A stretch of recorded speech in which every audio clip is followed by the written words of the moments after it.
갈라디아서 6장 2절 말씀을 보겠습니다.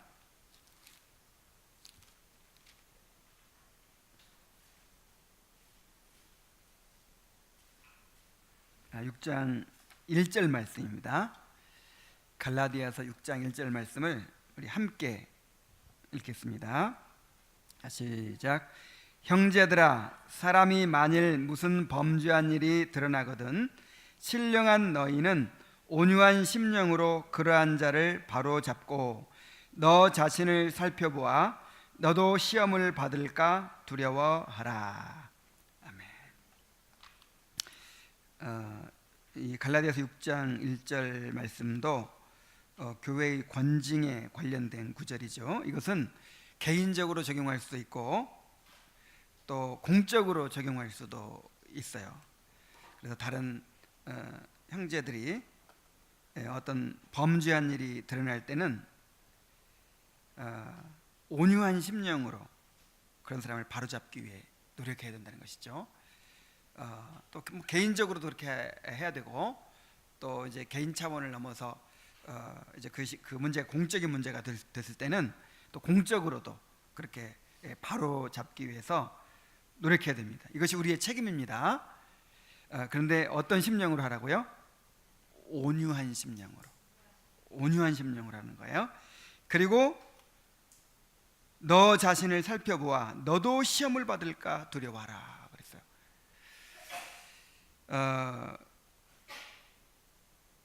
그래서 이제 우리가 어떤 잘못된 일을 바로잡을 때, 교회에 어떤 문제가 있을 때 그것을 우리가 바로잡을 책임이 있는 거잖아요. 근데 바로잡을 때 굉장히 주의해야 된다는 거예요. 그것을 이제 바로잡는 이제 과정에서 이 죄가 또 영향을 미칠 수가 있어요. 그래서 시험을 받게 돼요. 그냥 정말 사랑으로 해야 되거든요. 사랑으로 그 죄를 미워하고 사람은 사랑하면서 그렇게 해야 되는데 이제 거기에 직접적으로 피해를 받았다든지 아니면 그 사람을 평소에 미워했다든지 아니면 뭐 또 이렇게 뭐 분노가 있다든지 이런 우리의 죄성이 끼어들잖아요.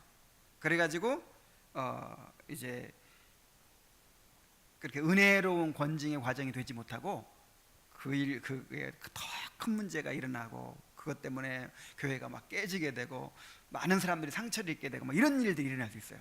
그리고 내가 옳은 일을 위해서 바로잡는다고 하면서 내가 시험에 들어요. 내가 같은 죄를 짓는 거예요. 당신 이거 잘못했습니다 하면서 지적하고 비판하고 막 그렇게 하면서 내가 미워하는 죄를 범하게 되고 증오하는 죄를 범하게 되고 은혜를 소멸하고 이렇게 되는 경우가 너무 많은 거예요. 그래서 온유한 심령으로, 온유한 심령은 성령께서 지배하는 마음이죠. 온유는 성령의 열매니까 정말 이 기도 가운데 성령의 임재 가운데서 그렇게 해야 되고 온유한 심령으로 해야 되고 또 자신을 돌아봐야 한다는 거예요. 자신을. 그래서 이제 오늘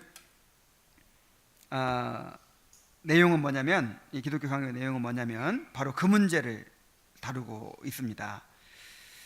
권징은 정도에 알맞게 온유함으로 시행되어야 한다는 것이죠. 그래서 이 권징에 관해서 두 가지 위험이 있는 거예요. 하나는 권징을 하지 않는 위험이죠. 괜히 그냥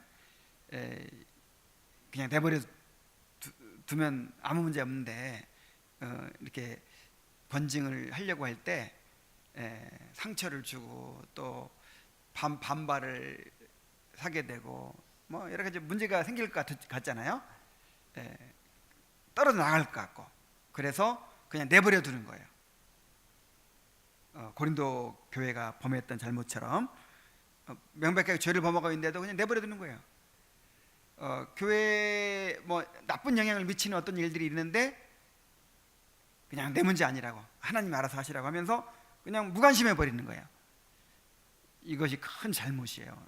나중에 이제 아우구스티누스도 그런 얘기를 하는데 이것은 그 사람과 같은 죄를 짓는 거라고 그랬어요. 그래서 이 교회에 대한 책임감을 가져야 됩니다. 자, 이것이 첫 번째 잘못이라면 또 한 가지 잘못은 뭐냐면 이제 문제를 다룬다고 하면서 권징을 한다고 하면서 사랑 없이 그렇게 함부로 그렇게 막 심하게 그렇게 다뤄가지고 오히려 치유가 되고 회복이 되고 이렇게 하기보다 오히려 더 큰 문제를 만들어내는 거예요. 근데 이 두 가지 문제가 다 있어요, 오늘날 교회 안에.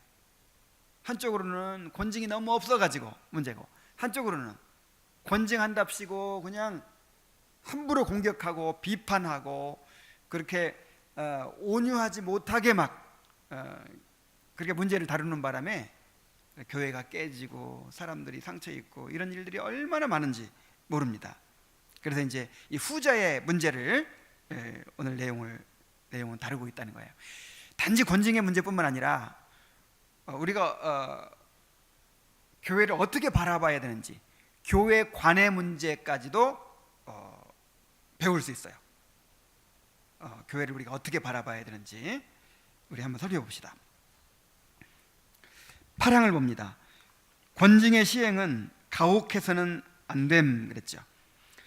그러나 권징을 그렇게 엄중히 시행하되 온유한 심령으로 하는 것이 교회에 합당하다는 사실을 간과해서는 안 될 것이다. 바울이 명하고 있듯이 우리는 징계를 받는 사람이 근심에 압도당하지 않도록 언제나 특별한 주의를 기울여야 하는 것이다. 만일 그렇게 된다면 치유하려는 의도가 오히려 파멸을 시키는 것이 되고 말 것이기 때문이다. 그래서 아무리 큰 벌도요, 교회에서 주는 그 벌은 무엇이 목적이라 그랬죠? 회개하는 것이 목적이라 그랬죠. 심지어 출교도 회개하는 것이 목적이에요. 근데 그 사람 자신을 막 저주해 버리는 거예요. 아주 그냥 완전히 그냥 낙심을 시켜버리는 거예요. 그러면 치유가 아니라 오히려 파멸시키는 것이 된다는 것이죠. 출교의 경우 그 의도는 죄인으로 하여금 회개하고 그 악한 사례들을 제거함으로써 그리스도의 이름이 더럽혀지거나 다른 사람들이 부추김을 받아 그들을 모방하게 되는 일이 없도록 하는 데 있다. 죄인이 교회 앞에 자기의 회개의 사실을 증언하고 또한 그런 증언을 통해서 할 수 있는 만큼 최대한 해악을 제거하면 그 이상 그 사람을 추궁해서는 안 될 것이다. 그래서 정말 죄인은 미워하되 그 영혼은 사랑하는 마음으로 그렇게 해야 된다는 것이죠. 그러려면 얼마나 기도가 많아야 되겠어요. 정말 기도 많이 해야 되겠죠.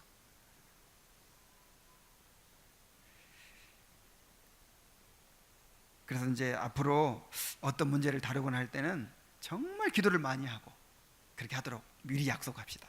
그래서 기도 가운데 정말 하나님의 그 임재 가운데 그렇게 어떤 문제를 다루고 죄인을 징계하고 그래야 바르게 할 수 있어요. 우리가 빗나가지 않을 수가 있어요. 그래서 크리소스톰은 교부 크리소스톰은 이렇게 얘기를 했습니다. 하나님께서 그렇게 자비하신데 어째서 그의 사제가 그렇게 가혹하게 보이고 싶어 한단 말인가? 우리 권징은 다른 말로 하면 주님의 다스림을 나타내는 거예요. 그죠? 이 설교가 주님께서 전하고자 하는 말씀을 대언하는 것이듯이 권징도 이 주님의 치리를 대행하는 거예요. 그래서 권징을 통해서도 주님의 임재가 드러나는 것입니다. 두세 사람이 내 이름으로 모인 곳에는 나도 그들 중에 있느니라. 이 권징을 통해서도 주님의 임재가 드러나는 거예요. 그러니까 주님의 임재가 드러나도록 하려면 얼마나 공의롭게 하면서 동시에 사랑으로 해야 되겠습니까? 정말 주님께서 하시듯이 꼭 그렇게 해야 된다는 거예요. 자, 9항입니다. 권징은 온유하게 시행되어야 함. 이러한 온유함이 교회의 몸 전체에게 요구된다. 그러니까 이거를 이제 앞에서 공적으로 시행하는 목사나 장로한테만 해당되는 게 아니고 교회 전체가 그래야 된다는 거죠. 교회 전체가. 범죄한 자를 부드럽게 대하여야 하며 지나친 가혹 행위로 그들을 처벌해서는 안 되고 바울의 권면을 따라서 교회의 사랑을 그들에게 나타내도록 해야 하는 것이다. 그러므로 교회에서 쫓겨난 자들을 택한 백성의 숫자에서 지워버리거나 그들이 이미 버림받은 자들인 것처럼 절망하는 것은 우리의 임무가 아니다. 그래서 뭔가 좀 문제가 있다고 해서 이 사람은 이거 완전 이건 구원받지 못하는 사람인 것처럼 생각하고 막 이렇게 미리 우리가 속단하고 판단해 버리는 건 이건 우리의 고난이 아니라는 거예요. 심지어 출교했더라도 이 사람은 이제 지옥 갈 사람이야 이렇게 생각해서는 안 된단 말이에요. 그들을 교회에서 멀어진 자로 여기는 것은 적법한 일이다. 그러나 그들이 분리되어 있는 동안만 그러한 것이다. 만일 그들이 온유함보다 완악함을 드러내 보인다 할지라도 우리는 여전히 주의 판단에 그들을 내어 맡기고 지금 현재보다도 미래에 그들의 형편이 나아지기를 소망해야 하는 것이다. 정말 이런 마음 가져야 되는데, 나를 반대하고 뭐 이렇게 떠났다든지 이런 사람들에 대해서도 이런 마음을 가져야 되는데 순간순간 어떻게 잘 되나 보자 뭐 이런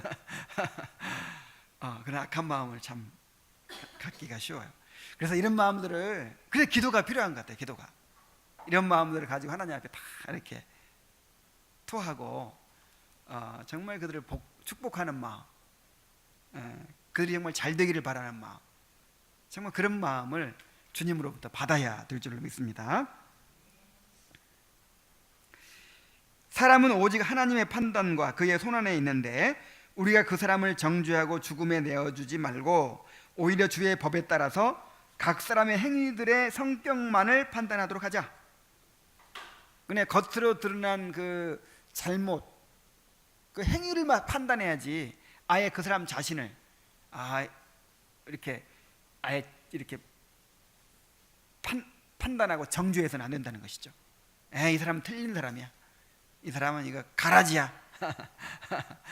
이 사람은 이건 유기된 자야. 이게 틀림없어. 이렇게 아예 그냥 그래서는 안 돼요. 그냥 그 사람이 잘못한 행동 그거 가지고 판단해야지. 우리는 하나님께서는 언제든 그의 기뻐하시는 대로 극악한 사람들을 최고의 사람들로 변화시키시고 이질적인 자들을 택한 백성에게 접붙이시며 외인을 양자로 삼으셔서 교회 안으로 들이시는 것이다. 그리고 주께서 이렇게 행하심으로써 사람의 생각을 좌절시키고 그들의 경솔함을 제어하신다. 사람의 생각이라는 것은 악한 생각을, 그리고 경솔함을 제어하신다. 인간의 경솔함이란 억제하지 않고 그냥 내버려 두면 언제든 스스로 합당한 정도 이상으로 재량권을 스스로 행사하려 하는 것이다. 정말 그렇죠? 우리의 감정까지 담아가지고 그냥 그렇게 하려고, 지나치게 하려고 하는 그게 있어요. 제어하지 않으면. 자, 10항을 보겠습니다. 출교는 교정을 목적으로 하는 것임. 그리스도께서는 그의 백성들이 땅에서 매면 하늘에서도 매일 것이요 라고 약속하시면서 매는 권세를 교회적인 징계로 제한시키신다. 출교를 당하는 자들은 그러한 징계를 통해서 멸망과 저주에 빠지는 것이 아니라 자기들의 삶과 도덕성이 정죄를 받는다는 것을 들음으로써 그들이 회개하지 않으면 영원한 정죄가 그들 자신에게 있을 수밖에 없다는 것을 확실히 인식하게 되는 것이다. 출교는 저주와는 다르다. 저주는 용서의 여지를 완전히 없애고 사람을 정죄하여 영원한 파멸에 집어넣는 것인데 반해서 출교는 그 사람의 도덕적인 품행을 제지하고 체크하는 것이다. 그러므로 교회적인 권징으로 인하여 우리가 그 출교당한 사람과 가까이 지내거나 친밀한 접촉을 하는 것이 허용되지 않는다 할지라도 우리로서는 할 수 있는 한 모든 수단을 강구하여 그 사람을 돌이켜 덕스러운 삶을 회복하고, 회복이죠. 덕스러운 삶을 회복하고 교회의 하나된 교제로 돌아올 수 있도록 노력해야 하는 것이다. 그래서 물론 이제 이 권징을 받을 때는 이 성찬을 금지당한다든지 뭐 출교를 당한다든지 할 때는 이 교제까지 끊어지는 거예요. 그러니까 버리죠. 그런데 막 그 사람에 대해서 막 증오심을 품으면서 그냥 뭐 저주하면서 그런 것이 아니라 정말 아픔으로 아파하면서 정말 그 사람을 위해 기도하면서 사랑하는 마음으로 그렇게 해야죠. 우리 집안에서 자녀들 사랑으로 매를 때리라고 하잖아요. 사랑으로 매를 때리죠. 그런 것처럼 교회에서 징계도 사랑으로 때리는 매가 되어야 돼요. 그래서 원수와 같이 생각하지 말고 형제와 같이 권면하라 그랬어요. 사사로운 죄와 공적인 죄들을 징계함에 있어서 이러한 온유함이 유지되지 않으면 우리는 곧바로 권징으로부터 살육으로 전락하고 마는 위험에 처하게 될 것이다. 그래서 우리 자신이 죄인인 것을 항상 기억해야 될 것 같아요. 죄인인 것을. 그래서 참 이럴 때 기도를 정말 많이 해야 되고 금식하면서 우리 다음 주에 배울 내용이 금식인데 기도하고 금식하면서 그렇게 정말 주님의 치리를, 주님의 다스림을 드러내는 그런 권징이 되도록 그렇게 해야 할 것입니다. 11항을 봅니다. 권징 시행의 필수적인 지침. 권징을 정도에 맞게 시행하는 데에 다음과 같은 요건이 특별히 요구된다. 개개인의 평신도들은 장로 회의에서 성실하게 교정시키지 않는다고 해서 그 때문에 즉시 교회를 떠나는 일이 있어서는 안 되며, 목회자들도 마음에서 원하는 만큼 모든 악의 요소들을 깨끗이 교정시키지 못한다고 해서 그 이유로 목회 사역에서 물러나거나 이상한 엄격주의로 교회 전체의 무리를 일으켜서도 안 되는 것이다. 자, 이제 어떤 우리가 교회 관의 문제를 다루기 시작하고 있어요. 여러분이 교회가 정말 거룩해야죠. 거룩하고 순결해야 마땅하죠. 그러나 흠도 점도 없는 순결한 교회는 이 가시적인 교회에는 없어요. 그래서 그런 걸 기대하면 안 돼요. 그래서 이제 교회에서 권징을 해서 교회를 거룩하게 보존해야 된다, 이걸 배웠어요. 근데 그것이 완벽하게 이 현실적인 교회에서 이루어질 수 있을까요? 없을까요? 그렇게 사람이 다 부족하잖아요. 다 죄인들이잖아요. 그래서 인간이 하는 일이라 이런 권징도요 완벽하게 안 돼요. 그래가지고 벌을 받아야 될 사람인데 제대로 안 받고 그냥 그렇게 되는 경우가 많아요. 이렇게 하려고 해도. 그래서 이제 그런 걸 보면서 성도들이 이제 불만을 가질 수 있겠죠. 그래서 이 교회는 권징을 제대로 실시하지 않는다. 그래가지고 이 교회는 주님의 참교회가 아니야. 그러면서 교회를 떠나버린다든가 이렇게 해서는 안 된다는 거죠. 목사도 마찬가지예요.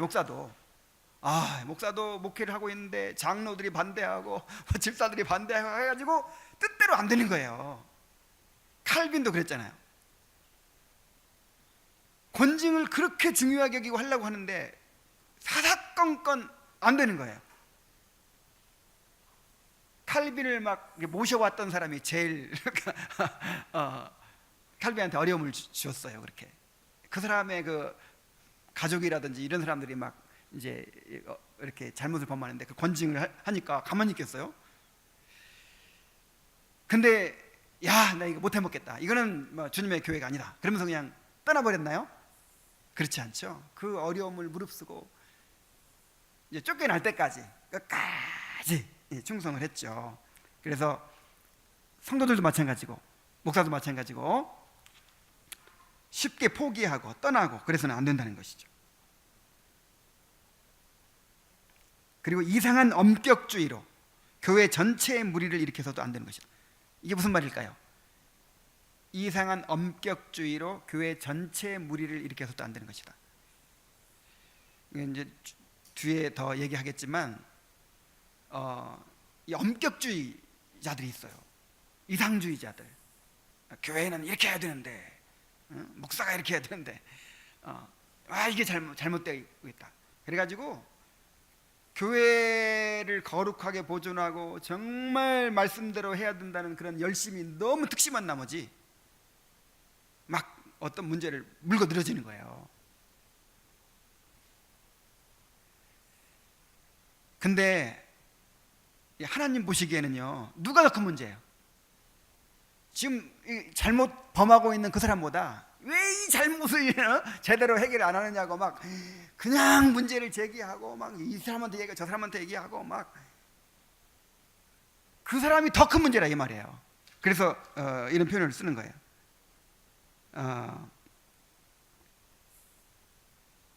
이상한 엄격주의로 교회 전체의 무리를 일으켜서도 안 되는 것이다. 아우구스티누스의 다음 같은 발언은 정말로 진실하다. 자, 아우구스티누스의 교회로는 이제 조금 문제가 있어요. 이제 마리아에 대한 얘기라든지 또 성례에 대한 얘기라든지 좀 이렇게 100% 받아들일 수 없는 부분들이 있지만 이 권징에 관련해서는 칼빈이 다 신뢰하고 이렇게 인용을 합니다. 권징을 정도에 여기구나. 자신이 교정할 수 있는 것은 책망을 통해서 교정하고 또한 자기가 교정할 수 없는 것은 평화의 결속을 깨뜨리지 않고 교정 대상에서 제외시키며 공명정대하게 그것을 비판하고 단호함으로 그것을 견디는 사람은 누구든지 그 저주에서 벗어나 자유로운 상태에 있는 것이다. 이게 뭔 말인지 잘 모르겠네. 번역이 다른 번역 볼 때는 이해가 가는데 그러니까 이게 무슨 말이냐면요,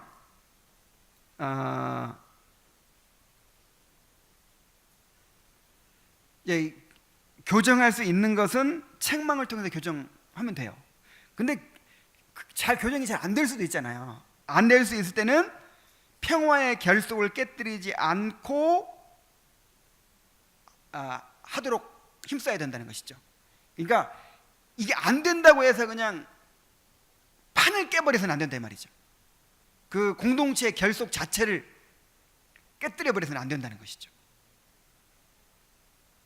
그런 경우 많잖아요. 이렇게 정말 옳게 하기 위해서 깨뜨려 버리는 거야. 더 옳게 하기 위해서 막 부딪히고 이리 싸고 저리 싸고 하면서 그냥 깨뜨려 버려요. 그러면 더 옳게 한다는 것이 뭐예요? 오히려 그냥 망쳐버리는 거잖아요.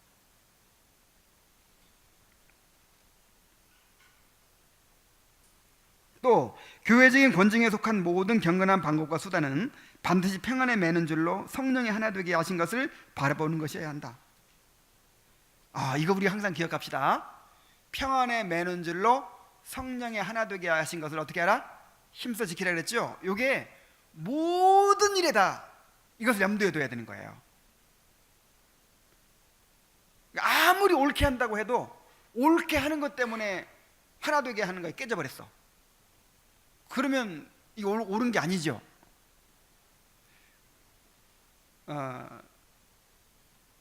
사도께서 그것을 지키기 위하여 용납하라고 하신다.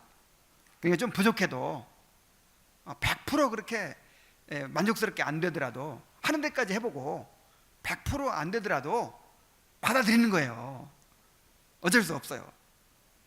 그러므로 이것이 지켜지지 않으면 징계라는 약이 쓸데없는 것이 될 뿐 아니라 오히려 해를 끼치게 되어 약이 아닌 것이 되어버리는 것이다.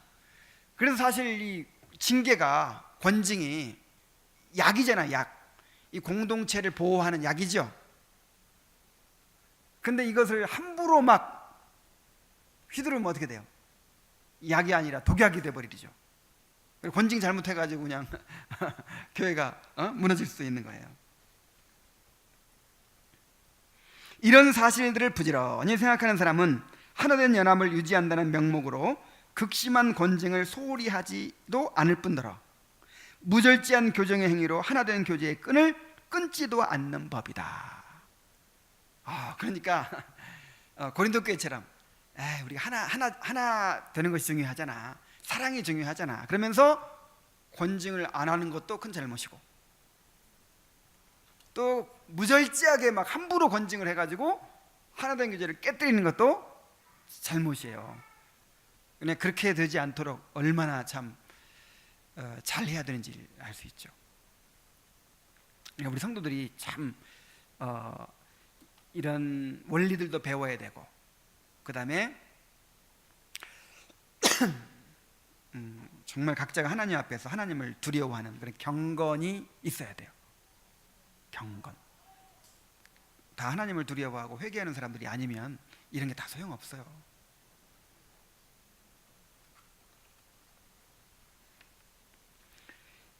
그래서 예수님이 이런 말씀하셨죠. 가라지를 뽑다가 곡식까지 뽑을까 염려하노라. 그래서 주님의 뜻은 가라지를 그냥 그대로 두는 거예요. 주님 오시는 날까지. 주님 오시는 날까지 교회 안에는 항상 뭐가 있어요? 가라지가. 아니, 주님이 그냥 용납하고 있는데 우리가 뭐 주님보다 더 뛰어난 사람이라고 가라지까지 뽑으려고 그래. 우리 교회는 가라지 하나도 없어. 다 뽑아내버려. 그냥 순수한 알곡, 이런 알곡만 이렇게 이런 교회를 만들자. 이 사람이 제일 문제예요. 이 사람이 제일 문제라니까요. 이 자기 의가 막 완전히 하늘에 닿는 사람이에요. 그래서 이제 대표적으로 이런 사람들이 누구냐면 교회사의 도나투스주의자들과 제세례파예요. 도나투스주의자들과 제세례파.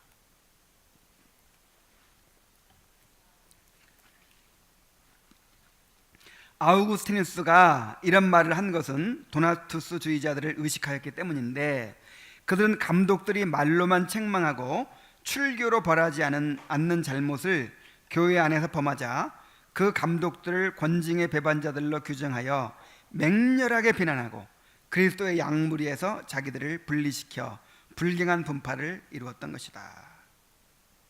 이건 여러 차례 얘기했죠.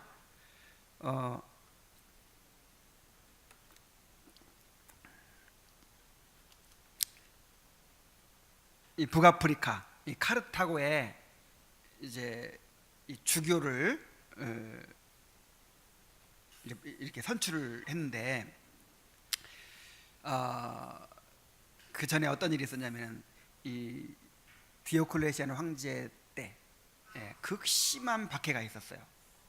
근데 이 디오클레시안 황제가 이제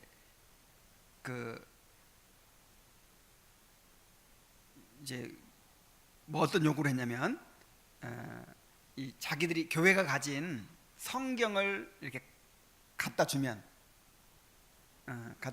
주는 것으로 이제 말하자면 이 신앙을 포기하는 것으로 그렇게 이제 인정을 해주는 거죠. 그래서 이 박해 때 그 교회 이 성경이 너무 귀중한 거잖아요. 그때는 다 필사를 했고 정말 너무 귀중한 것인데 우리는 신앙을 포기하겠습니다. 그런 이제 의미로 이 성경을 갖다 주면 순교를 면하는 거예요. 근데 많은 사람들이 그 박해에 견디지 못해가지고 교회의 문서들을 이 성경을 갖다 주고 이제 살아났어요. 근데 이 북아프리카의 이 그리스도인들은 아주 철저하게 순교하면서 그걸 지켜낸 거예요. 끝까지. 신사참배 때 이렇게 이제 많은 사람들이 신사참배를 했지만 끝까지 지켜낸 사람이 있었던 것처럼 그렇게 지켜낸 거예요. 그래서 이제 박해가 끝났어요. 박해가 끝나고 나서 이제 끝나고 나면 항상 이런 문제가 있어요. 그래서 그렇게 성경을 갖다 주고 박해를 면한 사람들을 어떻게 해야 되겠는가, 어떻게 처리해야 되겠는가. 그래서 이제 이런 문제가 막 생겨나는 것인데, 이 카르타고, 이 북아프리카 사람들은 이제 인정할 수 없는 거죠. 그렇게 굴복했던 사람들을. 근데 카르타고에 새로 세워진 주교가 누구냐면, 이제 목사가 그렇게 성경을 갖다 주고 갖다 건네주고 박해를 면한 사람한테 안수받은 사람이야. 그냥 그런 배도자가 안수한 것이 무슨 효력이 있겠느냐. 그래가지고 인정을 안 했어요. 그래서 자기들이 따로 이렇게 이제 주교를 세운 거예요. 그래가지고 교회가 둘로 나눠졌어요. 그러니까 원래 그냥 가톨릭 교회라고 합니다. 가톨릭이 그냥 보편 교회라는 뜻이니까, 그때는 뭐 천주교가 뚜렷하게 아직 세워지기 전이지만 그냥 가톨릭 교회라고 해요. 우리 가톨릭 교회와 그 다음에 도나투스파가 이제 이렇게 나누어진 거죠. 그래가지고 한 100년 이상 그렇게 분리돼 가지고 계속 내려오는 거예요. 그래서 이 도나투스주의자들은 자기들만이 정말 순수한 믿음을 지켜낸 이제 그런 하나님 인정하시는 사람들이라고 생각하고, 이 사람들은 배도자들이고, 또 배도자들을 받아들이고 인정하니까 완전히 다 잘못된 사람들이죠. 이렇게 이제 그렇게 주장하고 서로 싸우고 그렇게 했는데, 나중에 아우구스티누스가 이제 이 도나투스주의자들을 이제 비판을 합니다. 어떻게 비판을 하냐면, 이 도나투스주의자들은 어떤 생각을 가지냐면은 교회의 거룩함이 이 교인들의 거룩함에 있다, 이렇게 생각한 거예요. 교회의 거룩함이 이 교인들의 거룩함에 있다. 그래서 만약에 이 교인들이 거룩하지 못하면 교회가 거룩하지 못한 거예요. 자, 맞는 말 같죠? 그래서 예를 들어서 내가 거룩할 때는, 이 목사가 이렇게 죄도 안 짓고 거룩할 때 설교하는 거는 정말 하나님의 말씀이지만, 내가 막 죄 짓고 막 완전히 엉망진창이 된 상태에서 말씀을 전했어요. 그 말씀이 과연 하나님의 말씀이겠냐? 어떻게 생각하세요? 그래서 그 사람에게 있다고 봤어요. 이 교회의 거룩함이 그 사람에게 있다. 근데 아우구스티누스가 이렇게 얘기한 거예요. 그 사람에게 있는 것이 아니라 주님께 있다. 교회의 거룩함은 어디에 있다? 주님께. 그 성례가 거룩한 거, 그 다음에 이 안수, 세례가 효력이 있고 거룩한 것은 그것을 주님의 이름으로 행하기 때문에 거룩한 것이지, 그 행하는 사람이 거룩해서 거룩한 것이 아니다. 그래서 그 사람이 비록 배도했던 사람이라 할지라도, 그 죄를 범했던 사람이라 할지라도, 그 사람이 안수할 때는 주님의 이름으로 한 것이다. 교회의 이름으로 한 것이다. 그래, 그것은 우리가 인정해야 된다. 이렇게 이제 주장을 한 것이죠. 그리고 더 나아가서 교회 안에는 항상 가라지가 있다. 지나친 엄격주의, 지나친 그 순결주의, 이것은 주님의 뜻이 아니다. 이렇게 주장을 한 거예요. 주님의 그 비유 가운데 여러 가지 비유들이 있죠.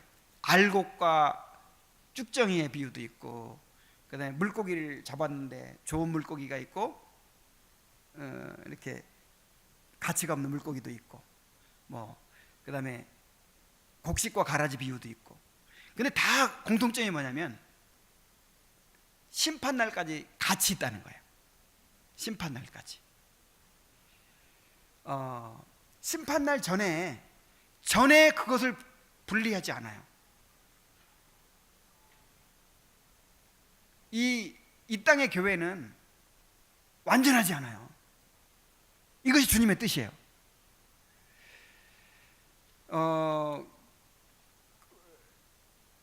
아니 주님이 좀 이렇게 진짜 택 한 받은 사람만 그냥 100% 순수하게 이렇게 딱 그런 교회 만들면 얼마나 좋겠어요. 근데 그걸 허락하시지 않는다니까요. 가라지를 뽑다가 알곡까지 뽑힌다 그러면서 내버려 두라는 거예요. 근데 그것이 우리를 겸손하게 만들고 그 다음에 우리의 성화를 이루기 위한 주님의 계획이라는 거예요. 그래서 우리는 주님보다 더 똑똑하려고 하면 안 돼. 우리가 그냥 택한 자가 아닌가가 분간해 내려고 하고 알곡인지 곡식인지 가라지인지 분별해 가지고 진짜 우리는 순수한 곡식으로 만든 교회, 알곡으로 만든 교회를 세우겠다, 이래서는 절대 안 된다는 거예요.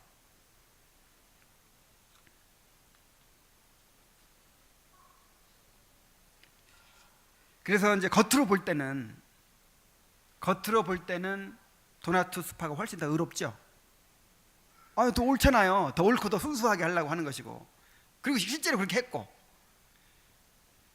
이쪽은 다 그냥 부패하고 그냥 배도했었고 그냥 죄인을 용납하고. 근데 하나님 보실 때는 어디가 더 큰 문제예요? 이 자기의가 있죠. 자기의. 여러분, 이게 가장 큰 문제인 거예요. 가장. 하나님 보실 때는요, 그래서 그런 말을 하잖아요. 기독교 신앙은 얼마나 더 선하냐, 이것이 문제가 아니고 자기의냐 하나님의 의냐, 이 문제라고요. 우리가 더 옳다는 거야, 우리가 더 깨끗하다는 거야, 그러면서 비판하고 공격하면서 분리시켜요. 만약에 도나투스 주의자들이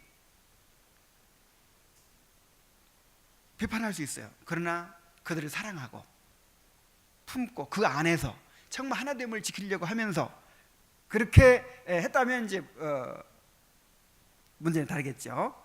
근데 자기들이 더 의롭고 옳고 한다고 하면서 이렇게 분리시켜버린 거예요. 떠나버린 거예요. 자, 그 다음에 이제 또 칼빈 시대에는 어떤 사람들이 있었냐면 제세례파가 있었어요. 이 제세례파는 어떤 사람들이냐면 여기 이렇게 얘기하죠. 제세례파도 오늘날 똑같은 방식으로 처신하고 있다.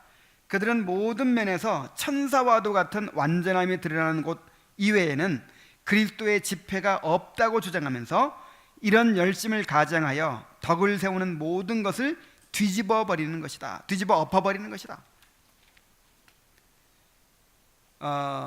이 제세례파가 어떤 사람들이냐면은 교회의 순수성을 추구하는 사람들이었어요. 그러니까 도나투스파라 비슷한 사람들이죠.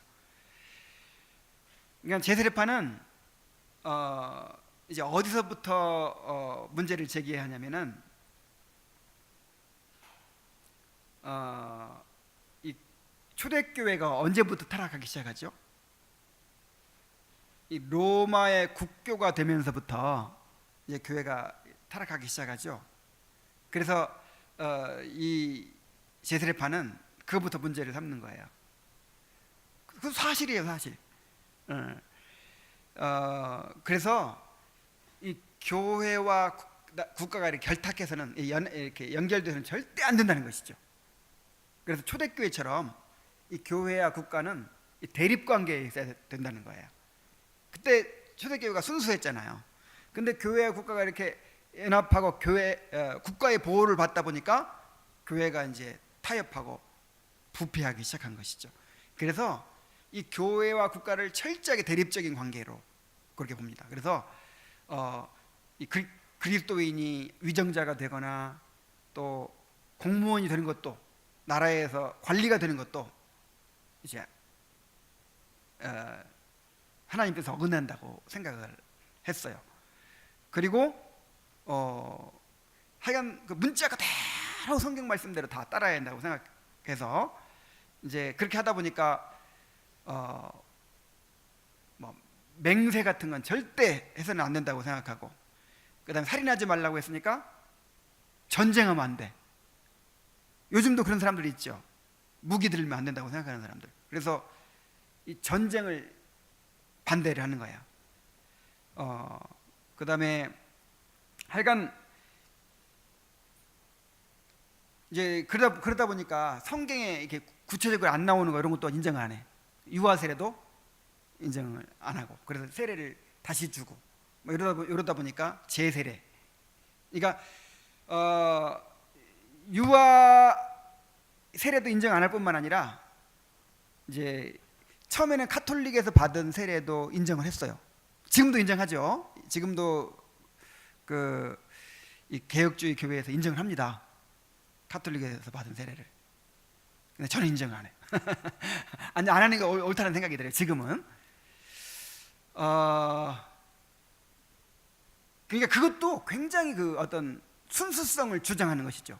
그러니까 이 사람이 확실히 바른 교리를 믿고 구원받은 것이 분명히 이렇게 드러나고 확실히 그렇게 했을 때 이제 세례를 줘야 되는데, 카톨릭 교회는 완전히 부패한 교회고 이건 적그리스도의 집단인데 거기 세례 받은 걸 어떻게 인정할 수 있겠냐는 거예요. 그래서 이제 세례를 인정하지 않았어요. 이런 식으로 뭔가 이렇게 좀 순수한 거, 말씀 그대로 하는 거, 철저하게 이렇게 거룩한 그런 공동체를 이루고자 했던 것이죠. 뭐 예를 들어 또 이런 것도 있어요. 고의로 짓는 죄는 용서받을 수 없다. 어떻게 하나님 구원받은 사람들이 고의로 죄를 짓습니까? 여러분 고의로 혹시 죄를 짓나요? 이렇게 주장하는 사람도 있어요, 실제로. 그래서 부지중에 그 짓는 죄는 용서받는 것이지, 고의로 짓는 죄는 이거는 주님의 은혜를 모독하는 것이기 때문에 구원받을 수 없다. 막 이런 식으로 막 나가는 거예요.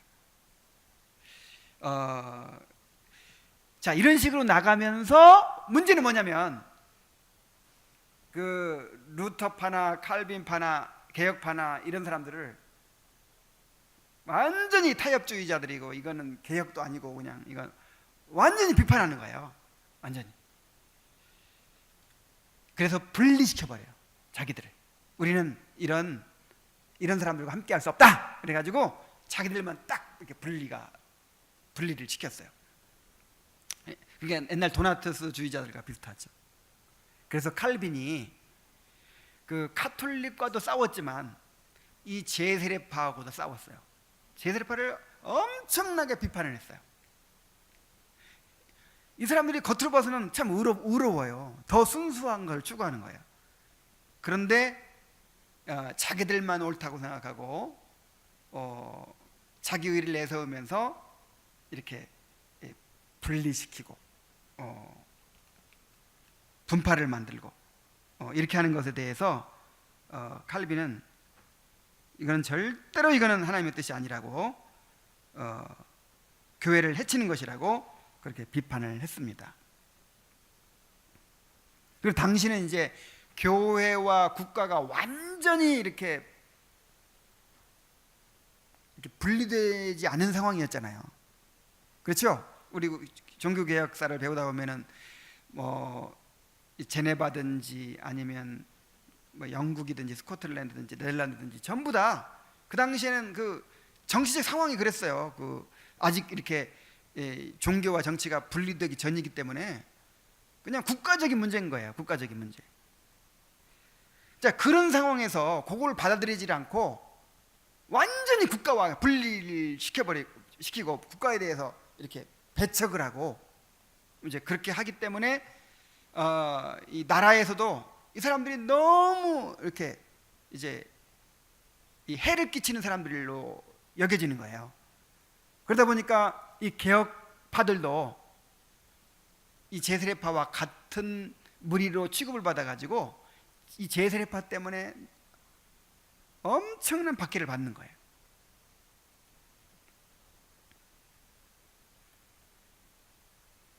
오늘날에도 이렇게 도나투스주의자들 같은 사람, 제세례파 같은 사람들이 있어요. 그런 성향을 가진 사람들이 있습니다. 그래서 교회 안에서 뭔가 더 옳게 한다는 걸 구실로, 이렇게 해야 더 성경적이다, 이렇게 해야 더 말씀대로 하는 것이다, 이렇게 하면서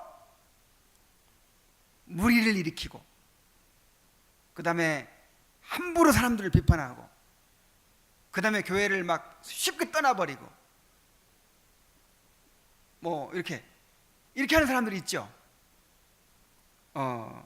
이거는 지금 뭐가 문제인 거예요? 이 사람이 가진 교회관이 문제인 거예요. 교회관. 이 도나트스파나 이런 제세례파 같은 교회관을 가지고 있는 것이죠. 지나친 이상주의, 엄격주의, 이런 거를 이제 내세우는 것인데, 하나님 보시기에는 그런 사람이 더 교회에 무리를 일으키고 다 문제가 되는 사람이라 이 말이에요. 그래서 여러분 잘 이것을 생각을 하시기 바랍니다. 처음에는 그냥 뭐 관징 없으면 뭐 교회가 아니라고 하더니 또 너무 이렇게 타협을 하는 게 아닌가, 뭐 이런 생각을 할 수도 있어요. 근데 이게 주님이 가르치신 바예요. 가라지 뽑다가 곡식까지 뽑을까 염려하노라, 그냥 내버려 둬라, 이렇게 하시잖아요. 자, 아우구스티누스는 이렇게 말한다. 그런 사람들은 다른 사람들의 악행을 미워해서가 아니라 자기들의 주장을 관철시키려는 열의 때문에, 정말 딱 맞는 말이죠. 내 주장을 관철시키려고 하는 그 열의 때문에 자기들의 이름을 자랑하여 연약한 일반 대중들을 미혹시켜서 그들을 자기들 쪽으로 끌든가, 아니면 최소한 그들을 분열시키려 애쓰는 것이다. 꼭 편을 만들고, 자기 편을 만들고, 그냥 이렇게 분파를 만들고 막 이렇게 하죠. 교만으로 우쭐해지고 완악함에 미쳐있고 중상모략으로 속이며 격렬한 폭동들을 조장하는 가운데 그들은 그 가혹한 엄격함의 그림자 속에 진리의 빛이 없는 그들의 참모습을 숨기는 것이다. 성경이 형제들의 악행들을 온유하게 치유하되 언제나 사랑을 지키고 평화의 하나됨을 유지하라고 명령하는데도 그들은 이것을 취하여 망령된 분파주의를 지향하고 스스로 교제를 끊어버릴 기회로 삼는 것이다. 사탄이 이렇게 자기를 광명의 천사로 가장하여 사람들을 부추겨서 정당하게 엄중히 징계할 것을 무자비하게 잔혹히 처리하도록 만들고 오로지 평화의 끈과 하나된 연합을 부패시키고 끊어버리기만을 힘쓰도록 만드는 것이다. 이게 참 너무 옳은 말 같아요. 사탄이 자기를 광명의 천사로 가장하잖아요. 그래서 정말 정의의 사도야. 정의의 사도고 막 그 사람 말이 너무 옳아요. 막. 근데 옳은 걸 사랑 없이 무자비하게 그렇게 막 칼을 휘둘러 버리니까 옳게 한다는 것이 어떻게 돼 버려요? 그냥 공동체가 죽어요. 깨지고 그냥 상처 입고 그냥. 그래서 뭐 이단, 저도 이제 그거 많이 해봤지만 그 이단 사역 한다는 사람 하는 분들, 또 그 어떤 개혁 운동 막 이런 거 있거든요. 교회 개혁 운동, 막 뭔가 잘못된 걸 바로잡는 운동하는 분들, 뭐 이런, 그리고 어떤 이제 문제를 해결하기 위해서 막 이렇게 싸우는 그런 정의의 사도들, 이런 분들이 나는 제일 위험하다고 생각해요. 그러니까 계속 그렇게 하다 보면, 그러니까 그런 분들이 그렇게 하려면, 나도 해봐서 알지만 다른 사람 1시간 기도하면 2시간씩은 기도해야 그 경건을 유지할 수가 있어요. 분노를 다스릴 수가 있고 증오를 다스릴 수가 있고 그들을 안 닮아갈 수 있어요. 그 대적들을 안 닮아갈 수가 있어요. 근데 막 싸우다 보면은, 정의를 위해서 막 싸우다 보면은 내가 죄인이잖아요. 나도 모르게 내 안에서 악이 나와요. 악을 악으로 대응하게, 악을 악으로. 그래서 나는 정말 정의를 위해서 한다고 하는데 더 문제를 악화시키고, 정말 그냥 마귀 노릇을 할 수도 있어요. 마귀 노릇. 자, 14막 마지막으로 옵니다. 권징 시행에 대한 아우구스티누스의 권면. 아우구스티누스는 특히 다음 한 가지를 권장한다. 그 수많은 무리들이 죄에 오염되었을 경우에는 자비를 베풀면서도 엄중하게 징계해야 한다는 것이다. 그는 이렇게 말한다. 분리하라는 권고는 헛되고 해를 끼치고 가증스럽다. 그러니까 이 칼빈도 이 기독교 강요에서 얼마나 철저하게 이야기했는지 몰라요. 이 분리하는 거. 요즘 말로 하면 교회 떠나는 거, 뭐 이런 거죠. 그러니까 그런 건, 이거는 정말 함부로 이렇게 해서는 안 된다는 거죠. 성령이 하나 되게 하신 것을 끝까지 힘써 지켜야 된다는 것이죠. 분리하라는 권고는 헛되고 해를 끼치고 가증스럽다. 왜냐하면 그것은 불경스럽고 교만한 것으로서 담대한 악인들을 교정시키기보다는 오히려 연약한 선인들을 혼란스럽게 만들기 때문이다. 내가 판단하기로는 가혹하게나 거칠게 해서나 아니면 강압적인 방식으로는 그런 것들이 제거되지 않는다. 명령하는 것보다는 가르치는 것이, 위협하는 것보다는 권고하는 것이 더 효과가 있다. 수많은 죄인들은 그렇게 다루어야 하는 것이다. 그러나 몇몇 사람들의 죄에 대해서는 엄중한 방법을 사용하여야 하는 것이다. 자, 그러니까 온유하게 해야 될 사람이 있고, 또 엄중한 방법을 사용해야 되는 사람이 있고, 야, 그러니 참 쉬운 일이 아니네요. 그렇다고 해서 공적인 범죄 행위들을 묵인하라는 뜻도 아니에요. 엄히 벌할 수가 없기 때문에 침묵을 지켜야 한다는 뜻도 아니다. 다만 교정을 위한 방법을 가능한 한 조심스럽게 사용함으로써 몸을 죽게 하는 일이 없게 하고 오히려 건강을 되찾게 해야 한다는 것이다. 그냥 항상 이 몸을 생각하는 거죠. 몸. 아무리 좋은 약도 그냥 함부로 쓰지 않죠. 아무리 좋은 음식도 함부로 먹지 않죠. 왜냐하면 좋은 약이라고 먹었는데 그 약이 탈나버릴 수도 있고, 몸에 좋은 음식이라고 먹었는데 그것이 오히려 체할 수도 있고. 그래서 옳다고 해서 반드시 그냥 옳은 것이니까 무조건 해도 된다, 그게 아닙니다. 옳은 것이라도 사랑으로 해야 되죠. 온유하게 해야 되죠. 그러므로 다음과 같이 결론을 맺는다. 결론입니다. 이것도 아우구스티누스의 말이에요. 평화를 깨뜨릴 위험이 없이 적용할 수 있을 때에는 악인들과 분리하는 문제에 대한 사도의 말씀을 절대로 소홀히 해서는 안 될 것이다.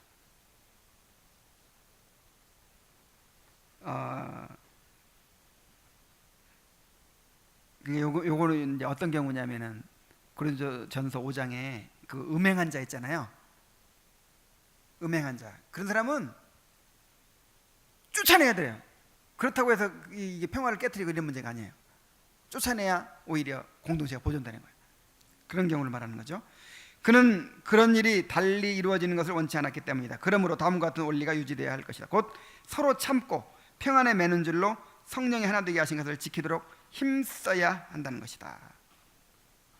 그러니까 이 몸을 생각하고 공동체를 하나됨을 보존하는, 거기에 항상 그거를 염두에 두고 이것을 정말 잘라내버려야 보존은 될 수도 있고, 정말 온유하게 끝까지 품고 노력해야 또 될 경우도 있고 하는 것이죠. 그래서